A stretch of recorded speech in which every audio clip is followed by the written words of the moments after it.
Bonjour à tous, c'est Absolute et bienvenue dans ce point news dédié entièrement aux jeux vidéo. Car il y a eu énormément de choses qui sont sorties ces derniers temps et du coup je me suis dit qu'il pourrait être intéressant de vous faire un petit récapitulatif de tout ça. Donc c'est parti. Bon et bien pour commencer, le 11 janvier de cette nouvelle année 2021, une information particulièrement importante est tombée sur Twitter.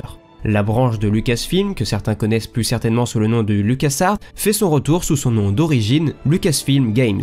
C'est donc cette nouvelle branche du studio qui représentera l'ensemble des jeux Star Wars. Cela signifie donc que le contrat d'exclusivité qu'avait signé la franchise avec le studio Electronic Arts, qui devait aller jusqu'en 2023, va prendre fin.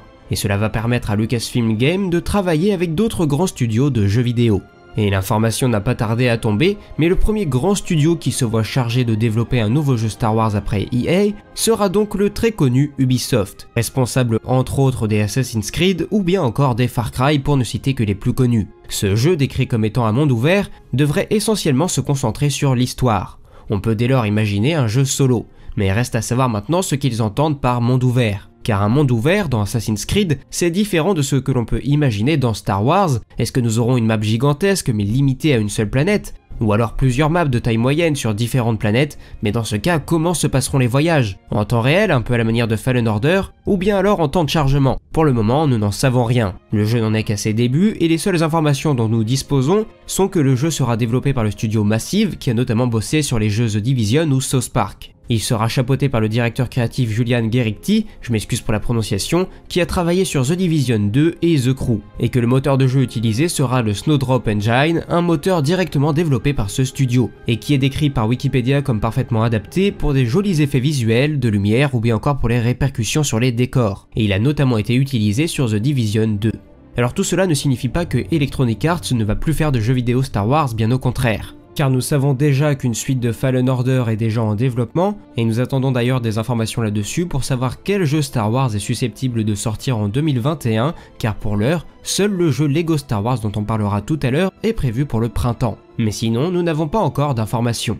Grâce à la réapparition de la branche Lucasfilm Games, Douglas Reilly, le vice-président, nous explique que cela va permettre d'offrir aux fans un tout nouvel éventail de genres et d'expériences de jeu, afin que tout le monde puisse en profiter. En lisant ceci, je ne peux qu'espérer voir arriver des jeux tels que le magnifique Empiratoire, qui dispose encore d'une fanbase particulièrement importante. Alors certes, c'est un jeu un peu de niche, car c'est un jeu de gestion et de stratégie, et ça touchera forcément moins de gens qu'à Battlefront, mais c'est quand même un scandale de ne pas encore avoir un jeu de ce type pour Star Wars, qui est quand même un univers où on parle essentiellement de factions qui se battent dans toute une galaxie. Donc j'espère que ça finira par arriver. Car quand on voit ce qu'une équipe de modeurs peut réaliser comme merveille sur un jeu vieux de près de 15 ans, ça fait rêver quant aux possibilités actuelles. Donc je croise très fort les doigts pour voir cela arriver dans un futur proche.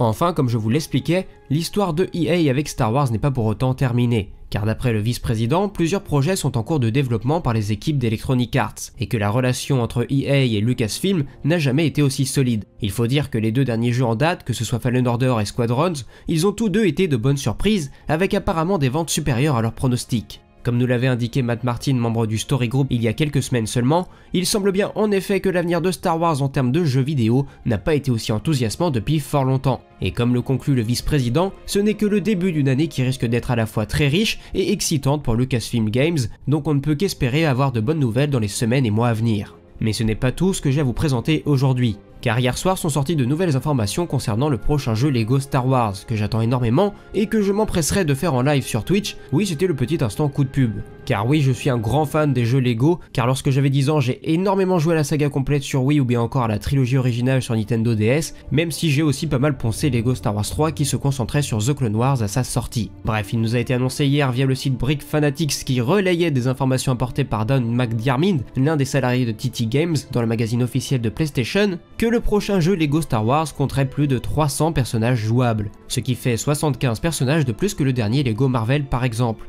Mais au final, en comptant les personnages jouables et non jouables, on se rapproche des 800 personnages uniques. On peut dès lors imaginer que chaque personnage qui aura une tenue différente n'est pas compté plusieurs fois. On peut ici évidemment penser aux personnages principaux qui changent de tenue entre ou pendant les films, qui ne serait ici compté qu'une seule fois, car sinon ça serait facile de faire grimper les chiffres avec par exemple Luke qui aurait facilement plus d'une dizaine de tenues différentes. Au-delà de ça, le jeu va disposer d'une taille assez importante puisque nous pourrons visiter plus de 23 planètes différentes. Je ne vais pas essayer de les deviner ici, je vous laisse faire ça dans les commentaires, ça sera plus simple je pense. Et il y aura aussi pas moins de 28 endroits uniques. Au-delà de ça, les quêtes seront particulièrement nombreuses et j'imagine que cela ne nous dépaysera pas des anciens jeux avec toujours ces objectifs à compléter dans chaque niveau, comme récolter un maximum d'argent ou découvrir les 10 mini-kits dissimulés un peu partout dans le niveau. Il nous a également précisé qu'un nouveau système de gameplay a été mis en place pour les personnages possédant un blaster, c'est ce qu'on avait déjà pu voir dans différents trailers, alors reste à savoir si ça se rapproche beaucoup de ce qui avait été fait dans le Réveil de la Force, car je n'étais pas particulièrement fan de ce nouveau système de jeu. Enfin, le système de quête a également été modifié, nous permettant d'en réaliser plusieurs en même temps via un datapad. Bref, donc voilà pour toutes les informations que j'ai pu rassembler pour vous délivrer ce point news. Enfin, je peux aussi vous toucher 2 mots sur le fait que Lucasfilm Games, ça ne concerne pas que Star Wars, car comme vous l'aurez probablement appris, la firme Indiana Jones en fait également partie, et de son côté, c'est Bethesda, le studio derrière les Elder Scrolls ou Fallout, qui se chargera de développer un nouveau jeu.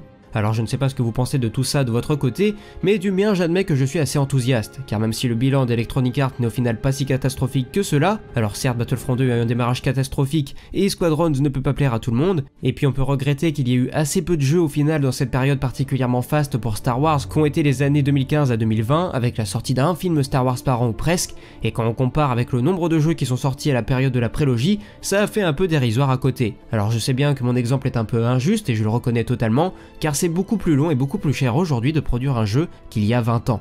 Mais n'empêche, quand on voit que certains des jeux les plus cultes de la saga comme les KOTOR, République Commando, Empiratoire ou bien par un simple et curieux hasard le premier Battlefront 2, qui sont sortis en l'espace de 3 ans entre 2003 et 2006, c'est quand même assez dingue.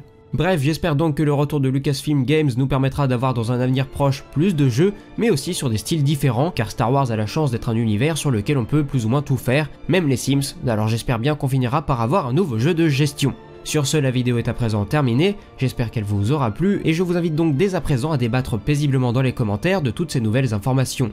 Est-ce que vous êtes hypé par le jeu développé par Ubisoft? Quel type de jeu vous espérez voir arriver et pourquoi Empiratoire 2? Non, bien sûr, je ne vous impose pas mes choix, je me prends pas pour un Jedi. Non mais tu te prends pour un Jedi ou quoi? Mais aussi quelle période vous espérez pouvoir découvrir? Après tout, on est en pleine hype autour de la Haute République, c'est peut-être le moment de sortir de l'antre épisode 3 épisode 6 qu'on connaît par cœur depuis 2015. Bref, je vous invite également à me suivre sur mes réseaux sociaux, notamment Twitter et Instagram, mais également sur Twitch, si vous voulez discuter avec moi ou tout simplement me regarder me perdre dans les couloirs infinis de KOTOR 2. Je remercie encore une fois toutes les personnes qui soutiennent la chaîne via les dons et les abonnements payants, vraiment un grand merci à vous tous. Et enfin moi il ne me reste plus qu'à vous dire à la prochaine, c'était Absolute et que la force soit avec vous, ciao.